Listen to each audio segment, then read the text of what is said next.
Hey folks, we're proud to be sponsored today by Fanly, the best free sports app on the market.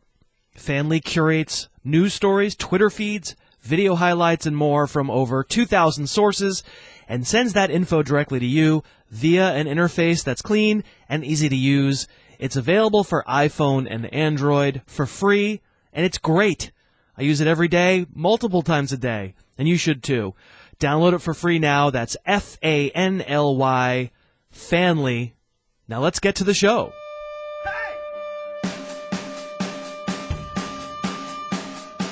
It's the Harris Football Podcast with your host, Christopher Harris. Woo! All right. Let's go. Hey, thanks for being here. I am Chris Harris. This is the Harris Football Podcast. If those are the things you are looking for, you have come to the right place. Great to be here. Thank you for pumping this show into your brain. The fantasy football season is truly upon us. Many, many leagues will draft over Labor Day weekend. And of course, a whole lot of leagues have already drafted, and we're just waiting for the season to finally kick off for real. I am still getting an awful lot of please rate my draft tweets at Harris Football. And that's okay. I'm probably not going to answer, but that's okay. I should also mention that I'm also getting a lot of should I make this trade tweets and some should I drop Andre Williams for Ronnie Hillman tweets. Maybe not those specific players, but you get the picture, which brings up the point. I'm not sure why people are so itching to make tons of roster moves before the games even start. I mean, I get it. It's fun. You get to be your own GM, and it's fun to just kind of go off half-cocked and go bananas and flip your entire roster, and I have no problem with that. But if you're really asking, and it's not just for the sake of making moves, from a strategy perspective, I guess all I can tell you is I know how I approach it, and I don't tend to make trades before there are games. I don't tend to drop guys willy-nilly unless they're out for the year or whatever. I spent a long time coming up with a draft board, and I followed it in my draft. And now I'm blowing the thing up before anyone plays it down. I'm not being critical. I think it's fine to make whatever moves you want. But I am just saying, if it's me, maybe lay off the OCD when it comes to your team. Maybe vacuum your house for a fourth time, something like that. Today's kickoff. Just to be clear, so nobody gets their feelings hurt, OCD is a real thing, and I'm not making fun of it. I have tendencies in that direction. Mostly I'm just telling folks hopefully they will stay away from their teams for a little while and focus their energies elsewhere. On today's program, we'll do the usual update on injuries and stuff like that. And then I'm going to tackle the all-fatigue team. No, it's not the players who are fatigued. It's me. I've assembled a list of players we've all talked about so much all summer. By now, I'm incredibly tired of them. Plus, I'm totally goggle-eyed and kind of don't know what to think of them anymore. Then we'll have a great song from a band called The Districts, a mailbag. Amber will presumably make some noises here and there. And then Denny Carter from Draft Day Consultants will be on, and I'll get his take on some players he's been overexposed to and doesn't know what to think of. There are only a few preseason games left before the regular season kicks off, and you could start the season by winning, a cool $2 million in Week 1 at DraftKings.com, America's favorite one-week fantasy football site.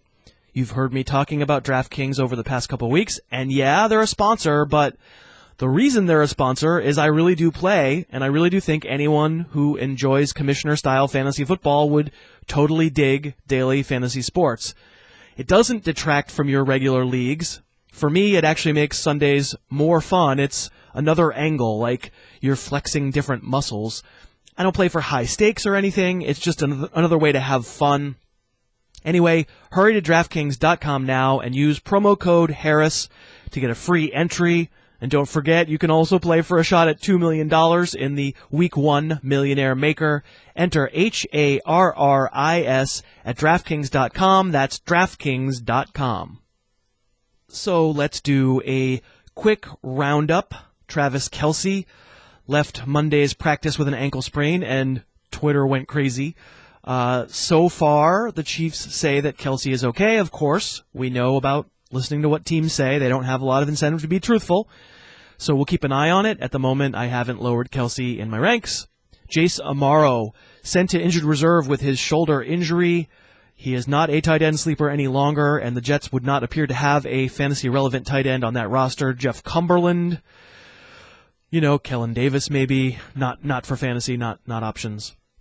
The Seahawks may not be signing Fred Jackson, though they still may, but it's not as done a deal as it seemed like it was yesterday. Robert Turbin is reportedly dealing with a high ankle sprain, and that might explain some of Seattle's interest in Jackson. If they don't sign Jackson and Turbin misses week 1, maybe finally Kristen Michael can put up some highlights and impress people, but, we've been saying that for a long time. Emmanuel Sanders and Randall Cobb both say that they'll be ready for week 1, so fantasy owners can probably plan on plugging them in. David Cobb, in a walking boot for his injured calf. He's not looking good for week 1, so some of the deep sleeper shine is off of him. By the same token, if Bishop Sankey doesn't look good, whenever Cobb comes back, he'll probably at least join a platoon. And Devin Funchess, who is inheriting Kelvin Benjamin's role in the Carolina receiving game, had an injured hamstring that kept him out of week 3 of the preseason, but he returned to practice on Tuesday and apparently will be okay to play in week 4 of the preseason. And we'll see. We'll see if there's some sleeper appeal with Funchess. I have my doubts, but there certainly is a role there for him. Now, off the top of the show, you heard me talk about Fanly, a sports app that I personally use every day. It's important to me, especially when we take on sports products as sponsors, that I really believe in what they do. And in Fanly's case, it's easy because I totally do. I've said this before, but I had given up on big media companies' take on the sports app. I would sit there at a bar or a restaurant or whatever and just wait and wait and wait for the stupid thing to load. And the scores would be like 20 minutes behind. Anyway, Fanly turned me around on all that. It's fast, it's lean, it gives me everything about my favorite teams. And if you're a convert, do a friend a favor and tell them about Fanly. We're trying to get the app out there to as many folks who like it as possible. And every download tells Fanly that partnering up with the little podcast that could is helping them out. So get it for free today. It's Fanly, Fanly. All right, so it is 8 days from the regular season kickoff. This is the 25th episode of the little podcast that could since the second to last day in July. So we've talked about a lot of players and some more than others. And I've been on a lot of other shows and talked about players there. And I do a bunch of radio hits. And I write columns for Vice Sports. And I answer Twitter and Facebook questions. And so by now, it feels like I've done about 100 laps just around every skill position player in the NFL. So much so that there are now players I can barely even see. It's like there's just a Joik Bell-shaped blob where Joik Bell is supposed to be standing. And I know I have a big draft on Saturday, and I'm to the point now where I almost don't know what to think of certain players because they've been overanalyzed so much. So let's talk about a few of these all-fatigue guys and discuss what makes them so hard to figure out, and maybe I'll give you some thoughts on where I rank them. I am using the film spotting penalty box again on the Lions' backfield. I know you don't need me to go through that situation again, although in brief, Bell is still the good value play there. By the way, if you like movies, listen to the Film Spotting podcast. It's great. I listen every week. Okay, so I'll talk about some receivers who I know are really good, but still I have a hard time getting a fix on because they seem to be in awful situations. DeAndre Hopkins, haven't we been down this road with Brian Hoyer throwing a Josh Gordon at the end of last year? I know Hopkins, personality-wise, is nothing like Gordon, but I'm not sold Hoyer is ready to have any of his receivers be real stars. And yet, I rate Hopkins as a top 30 overall player, an early third-rounder in 12-team leagues. It's like with one eye, You look at Hopkins with legit size and speed and game-breaking ability, and then with the other eye, you see Hoyer running around back there making bad decisions and throwing inaccurately. I just don't know what to say. I mean, there's no more analysis that can be done. The preseason isn't going to help us. It's like either Hopkins is going to elevate Hoyer or Hoyer is going to drag down Hopkins, and I don't think we can really know which is which until we start seeing them play for real. But yeah, I'm taking the plunge. Talent over situation. That's what I keep telling myself anyway. And Hopkins' college teammate, Sammy Watkins, a similar problem. It's almost the exact same blurry vision. Though in Buffalo's case, the quarterback feels less known and maybe more scary, and it's hard to be scarier than Brian Hoyer. Tyrod Taylor taking over the starting job for the Bills, and, he's a really good athlete and runner, has lots of arm strength, but I do not trust his throwing accuracy. He was an inaccurate thrower in college. I don't think you see a long history of players who can't hit 60% completion rate in college who suddenly do so in the pros. So again, I look at Watkins and I see a very good athlete with good size. Most importantly, someone with incredible body control and ball skills. And I just want to draft him. Talent over situation. But I find myself looking at him at number 48 overall in my ranks. So, end of the 4th round. And I say, really? I'm going to take Sammy Watkins right there. Because it could go so bad with Tyrod Taylor. It could be 4 catches for 34 yards every week. I just have worked myself into such a swivet that my mind just goes blank. TV, gone to static. The upside is good. Downside is scary. I'm not lowering in my ranks, but that's mostly because I cannot think about it anymore. I cannot deal with it. But I believe in Watkins' talent. I'm just going to believe. And you can hear it. You can hear me. I'm dithering even now. I have discovered that Alfred Morris is doing that to me too. Morris is finished, get this, 5th, 14th, and 12th in running back fantasy points in his only 3 years in the NFL. That means if you take the last 3 seasons as a whole, he's been the number 7 running back in fantasy. Hasn't missed a game. He should be so simple. No blurry vision. But the more I think about him, the more I obsess. The reasons I find to talk myself out of him. He's not exciting. He doesn't play on passing downs. Washington may be terrible. What if he can't stay on the field? Everyone's hyping up Matt Jones, and Morris is an impending free agent. What if they decide to make it a split job so they can really look at Jones? I think all of these considerations are probably nonsense. Morris is a little bit touchdown dependent, and he can be up and down from week to week. But hasn't he earned the benefit of the doubt? He and Trent Williams have basically been the only reliable players on offense for Washington for 1,000 days. Still, that little voice keeps going. Dude, 23rd overall in a standard league. Too high. Again, 3rd straight guy I'm keeping there. I just don't want to think about it anymore. I know things could go wrong, and sometimes they do, but he's just been so solid. No thinking. I am better when I do not think. How about Drew Brees? Here's someone, finally, who you could argue that I have ranked lower than I should. I have him 57th overall, 7th among quarterbacks.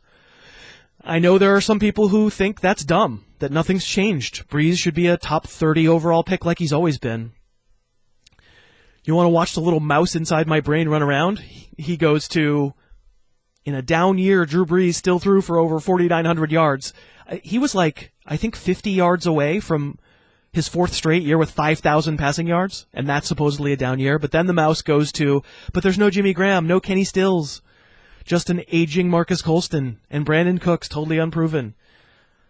Then he scurries over to, they signed C.J. Spiller. They traded for Max Unger. They want to run. Then he runs to, yeah, but it's Drew Brees. It's Sean Payton. Throwing is in their DNA. Dude, I don't know. We are all speculating until we actually see them in action. Brees scared me last year with some pretty shoddy play on a play-by-play basis. He made up for it with volume. I'm not at all sure about the offensive line. He was under real duress for a lot of last year. This is just one where, whatever the truth winds up being, there are going to be people who say they told you so. And I'll throw one bonus player in just purely for injury, because, when he's all right, when he's healthy, he's good. It's Arian Foster. How many Arian Foster questions have I gotten over the past month? When's he coming back? They're definitely saying it might be 2 to 4 weeks. Why do you have him rated so low if he's definitely only missing a month at most? What are you, stupid? Well, I mean, maybe. I have to leave that to you to answer that question. I am lower on Foster than some are right now, I guess.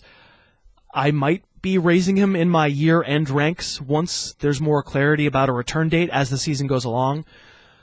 I guess Foster is someone who comes back quickly from injury, but it's like, are you so sure that when he comes back, his hamstrings won't explode? All the worry we had about considering Foster an early pick this summer, like, did he just make those worries go away by getting hurt really quickly? Thank goodness he's already had his injury. Now he's going to be fine. I mean, maybe. I don't know. But, I can see taking a risk on him. I totally can. I'd rather draft him than Alfred Blue for sure. But I saw Foster go in the 5th round of a 12-team draft last night. And to me, now I'm bypassing someone who would be starting right away for my fantasy team. Maybe that works out great, but maybe it doesn't. I think it should be very clear by now that this segment has given me a rather large headache. Harris's Music Digression. Today's song comes from a Pennsylvania band called The Districts. Their second record came out earlier this year. It's called A Flourish and a Spoil. I highly recommend it.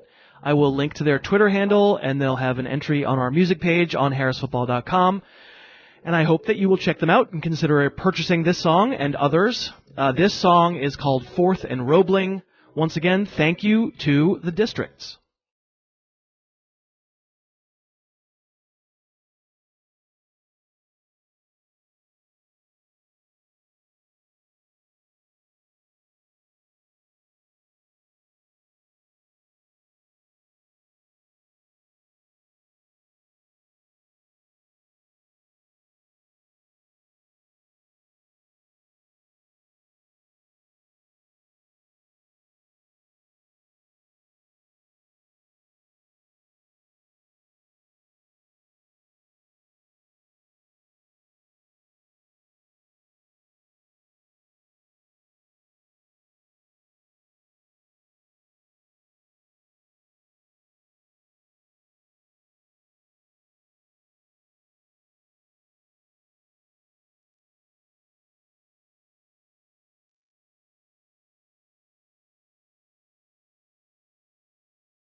Time for the mailbag.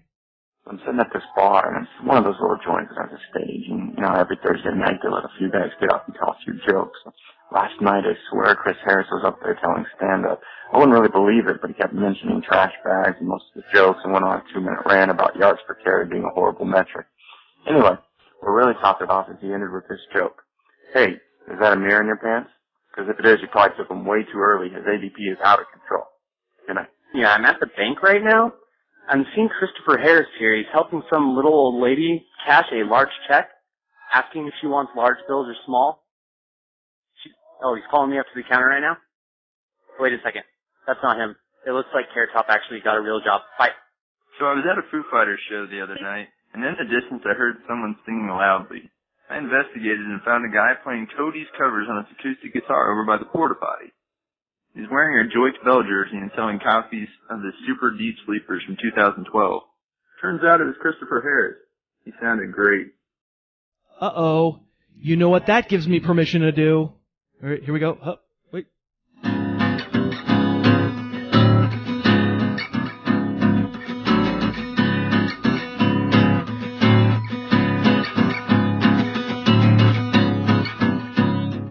Yeah, you get the point. Yeah, you get the point. Anyway, an email from Julian Greco. And Julian says, saw Chris Harris at a Girlies Knee show downtown Austin, Texas. He was totally hammered. Of course I was, I should add. And wearing a Vote for Joik t-shirt. Gurley's Knee did a cover of Madonna's Justify My Love with a slight lyrical twist titled Retrofit My Narrative. Gurley's Knee, of course, closed with the classic hit Every Fart and Whistle.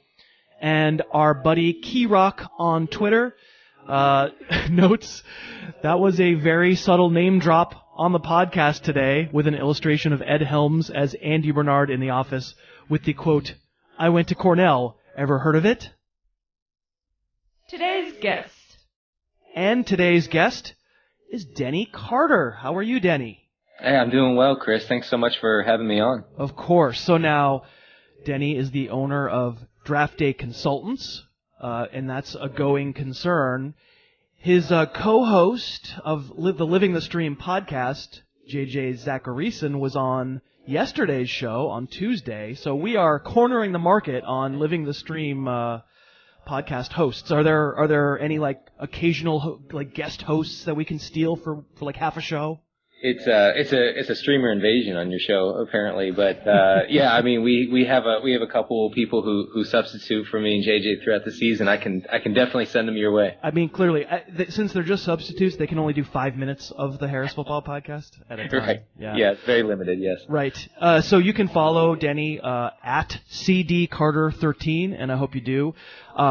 Before we get started talking about the topic of the day, though, I sort of want to ask about your Twitter feed because here at the Harris Football Podcast, we know a little something about Twitter accounts devoted to the show, and people can find many of them at our harrisfootball.com/tweeps page. But Denny, you seem to have quite a number of novelty accounts dedicated to all aspects of your life, including your hair. Yeah, it's a cult of personality. It seems like on Twitter. I don't know. I mean, I know people on Twitter, sort of get annoyed by these parody accounts. I personally like them. Me too. I enjoy them, and I think that they're run by pretty smart people because sometimes I'm like, wow, these people know me better than I know myself. You have Twitter accounts, dedicated to my love of corn, which apparently I love corn. So I have one dedicated to my hair. I have an alter ego out there called Kenny Darter. It's just crazy. I love it. Yeah, that was the first thing. Like when we started communicating about me trying to get you on the show, yeah, and then it became like sort of made it public. Oh, good, Denny's going to be on. I got hit with corn tweets. Yeah, right. No. Listen, corn Twitter is a real thing, and they'll come at you pretty hard. That's right. You can't be dissing corn because you never know. Corn can really bounce back. Right, we have to be very specific. It's corn, not porn. Twitter. Right, corn. Yes, corn. The kind of the thing that goes through you and comes out the other end, strangely undigested. That thing. Yes, that's the one. Okay, so the first half of the show, I sort of started talking about some of the players that have driven me up a wall, and I'm kind of done with talking about and feel like I don't know anymore. Like I just don't know. I get asked so much. I just don't know. And so people have heard a few names from me, but I sent you an email with this proposed as a topic because, frankly, I think you're hilarious, and so it's fun just to sort of have us, riff on these dudes. But I loved your response. You gave me 3 receivers, but the very first one was Allen Robinson, and your note was, his truthers are equal parts convincing and terrifying. I think at Allen Robinson Truther needs to be a joint parody account. I would. Hey, listen, I would run that account. I don't know. But yeah, that's the guy who popped into my mind when we were talking over email. Is here's a guy who has such a small sample size, right? And but in that small sample size, he was really good. Yeah. Like on pace for. I think he was posting like top 15 wide receiver numbers during that span last year with Blake Bortles throwing on the ball. It's not like Bortles was good during that span. It was just that Robinson was really good. And, he checks all the boxes that we look for. He's an athletic freak. He has the college production, under his belt. Mm-hmm. He has a bunch of things going for him. He's on a team that'll probably throw a lot because they're projected not to win a whole lot of games, and so therefore they're going to have to go to the air a lot. But his ADP makes me very uncomfortable. Yeah, me too.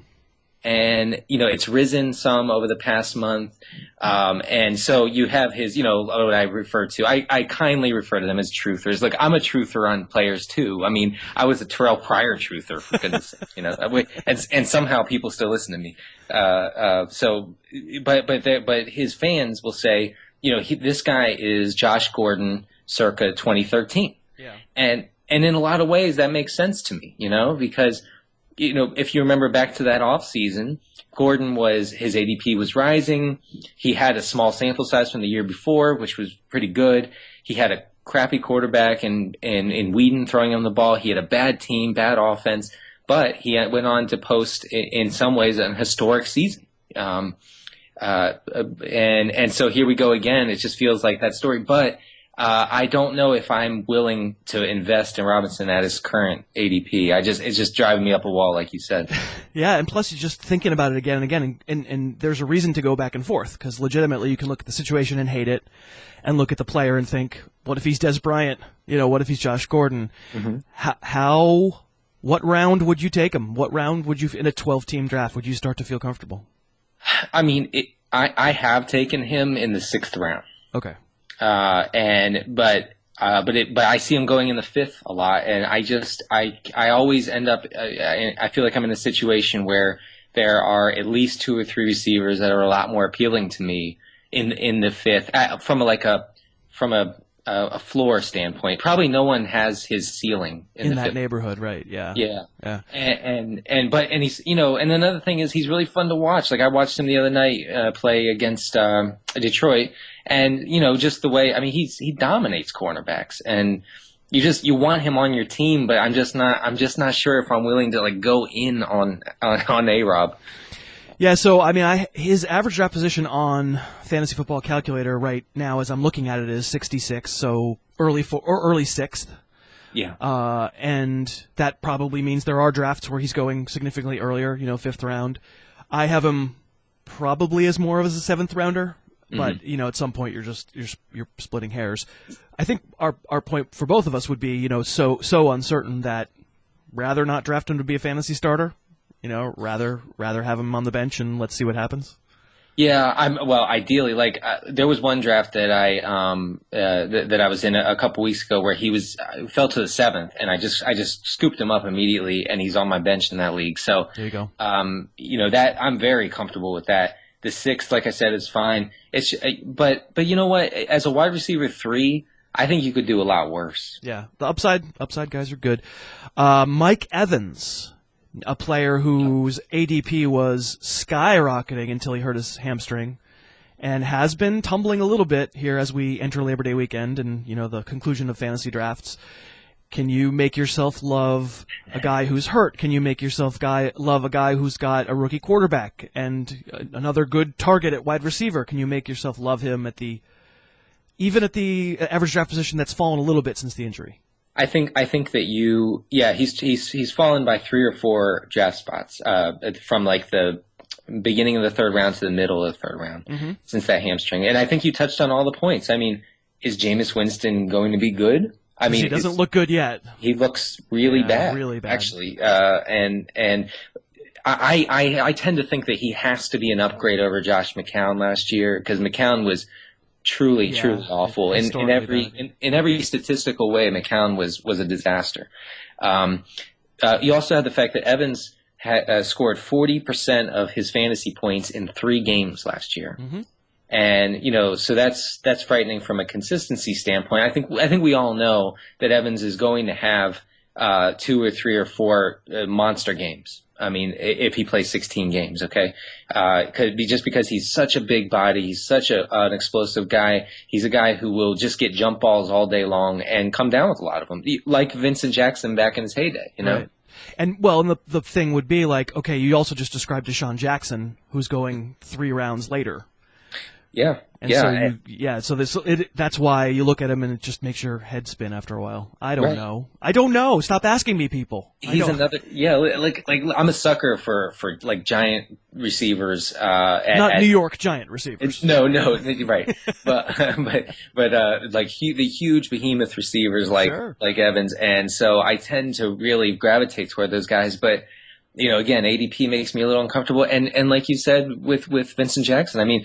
Is Vincent Jackson not going to be the number one target at the end of the season? Is it impossible that Jackson has more targets? I don't think it's impossible. Or the same amount. It's a great point. Mm-hmm. One of my busts for the season at his current average draft position is on your list of receivers that you're not necessarily concerned about. I'm not trying to throw you in the same boat as me because I think I'm in the minority on Andre Johnson, but.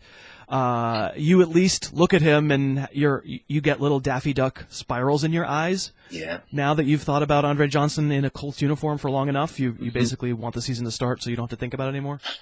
Yeah.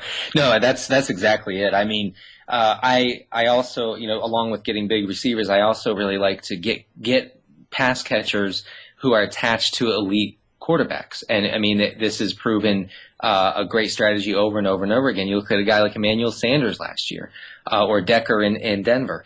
So here you have a guy who, and I don't think people realize, Andre Johnson had 141 targets last year and was wide receiver 38. He wasn't good. He had no separation skills by the end of the year. Those seam routes that he would always just blow past safeties, they'd take a bad angle, and all of a sudden he's by him. He's just not doing that anymore. Right. And I mean, that's remarkable. Terrence Williams had the same number of fantasy points on 62 targets. Although a little touchdown heavy there, maybe not repeatable, but the point still remains. It's not enough. It's not enough fantasy points given the usage. Yeah, I mean, Andre did very little with 141 targets, and the year before he needed almost 180 targets to be wide receiver 12. Yeah. And so this is not a new thing, but he's attached to this offense that's going to score a ton of points. So that's his one saving grace to me. I actually am tending to draft Philip Dorsett and Dante Moncrief late in drafts as sort of a hedge play on Andre.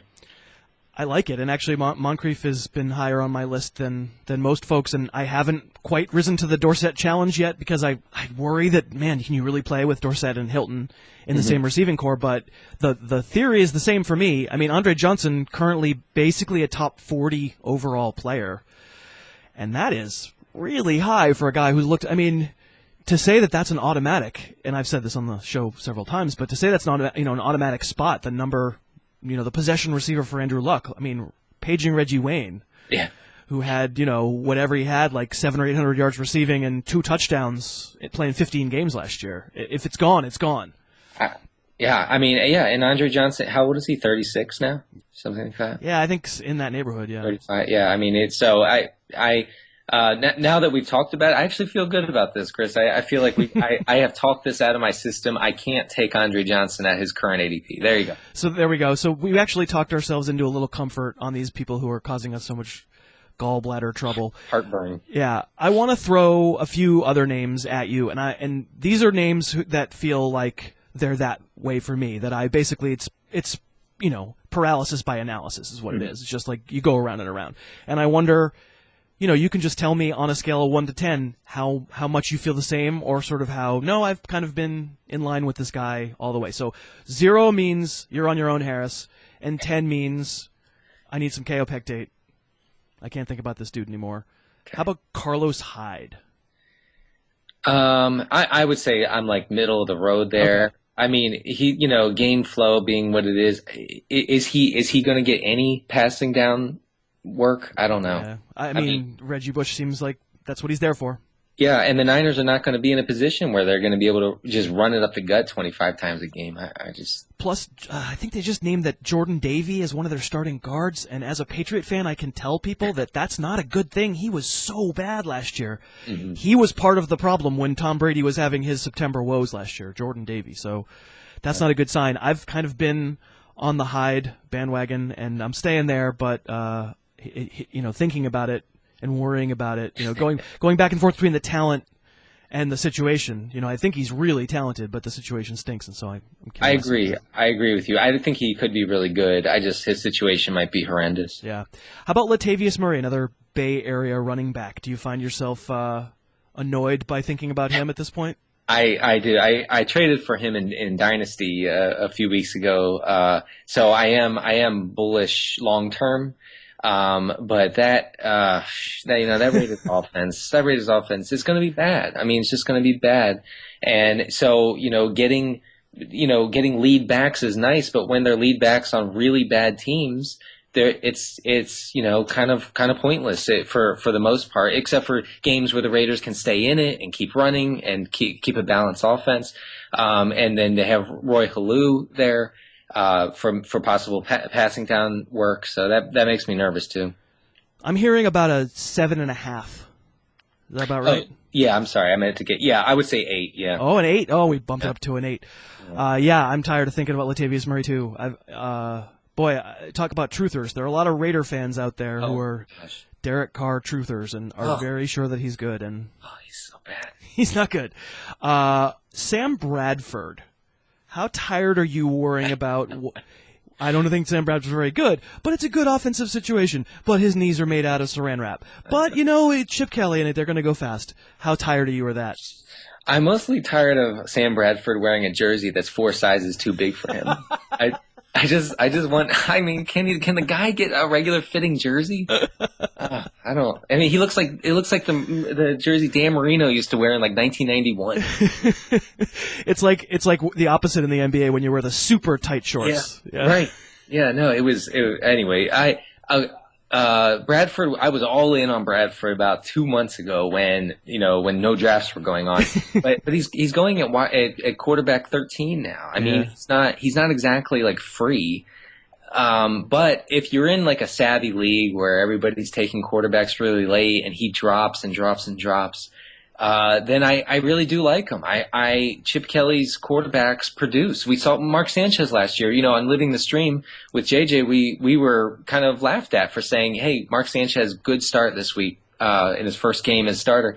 And he produced, and that's because we trusted Chip Kelly's offense. Yeah. Yeah, I mean, I hear you. I also think that this conversational topic is defined by I loved him 2 months ago before we started drafting, so he's a 10. I'm calling him a 10 in the Carter book. Yeah, I would say 9, 10. Yeah. Yeah. Okay. How about Doug Martin, who fantasy stock dead, gone, probably not even going to be in the league, and all of a sudden now we have to put up with another good preseason, and he looks like he looked in his rookie year. Awesome. Thanks, dude. How do you feel about him? I'm excited. I'm excited. You're buying it. I'm buying, and maybe not in like Dynasty, but in redraft, I mean, you're getting an unquestioned starter in the 6th round, who will take, he will be in on a lot of third downs, and he gets goal line work. I end up with a lot of Doug Martin and a lot of Jonathan Stewart, so. I have to say I'm on the opposite spectrum. I guess I'm like a 2 or 3 here. Yeah, you're not conflicted at all. You're psyched. You can't wait to break down that Doug Martin muscle hamster game film. You're right. I just probably why he's on that list for me is because his rookie year I was a really early adapter, so I felt like I had a little thing, little kinship with old Doug, and the past couple years I've bitten down hard and it has not worked out, and so maybe it's my baggage, Denny. But listen, you had to draft him in the 2nd round. That's right. In 2013, right? That's right. That's the difference. The difference is, maybe by the time Labor Day weekend is done, maybe people are going to be drafting him high again. But you're right. Of course, right now you're not even necessarily having to draft him as a starter. Well, you're getting the hate discount. People hate Doug Martin, so he's at a discount. It's like Jordan Cameron. People hate Jordan Cameron, so you get a 4 or 5 round discount on him. I think people maybe get a hate discount for me. That explains my career in some ways. We actually have that on Living the Stream. We have a hate discount coupon that you can turn in. Oh, and is it good for like listening to my podcast? I think it should be. We need like a cross podcast promotion. I think we can do that for hate coupons here.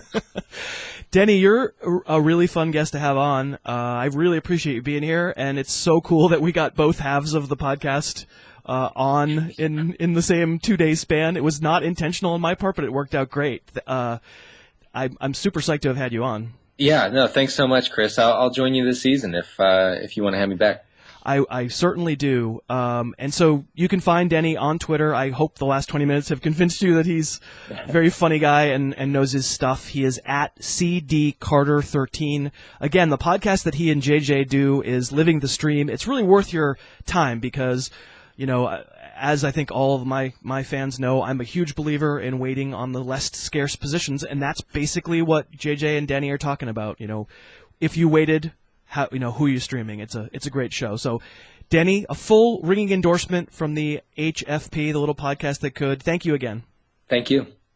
And that's it. That's our show. But wait, don't go anywhere. Hold on. Don't stop it. Don't stop playing because I want to tell you that tomorrow we're going to do a total request, not so live podcast. Matt Waldman is going to be the guest, and he's great. And we are going to take your questions for the entire show. Now, we're not going to take your questions like your lineup questions or should I take that guy or that guy or should I trade that guy for that guy? Because, we're trying to answer questions that maybe apply to more than just you. But if you have, philosophical questions, fantasy questions about your draft or positions or, a way to look at something or league management, anything like that, we've got a whole bunch already, but we'll take a bunch more. You can hit me up on Twitter at Harris Football. You can hit me up on Facebook /Harris Football, and we will have a whole bunch of questions of yours that we will answer on Thursday. Thank you very much to the Districts for letting me use their great song, and I hope you will check them out both on Twitter and on their website and maybe buy a song or two. That would be nice. And that's about it for me for today. I hope you have a great rest of your day, and I will talk to you tomorrow. The Harris Football Podcast's opening theme is Under the Gun by Apex Manor. The end theme is Tooth and Claw by OU Villain. Subscribe to the Harris Football Podcast on iTunes and never miss an episode.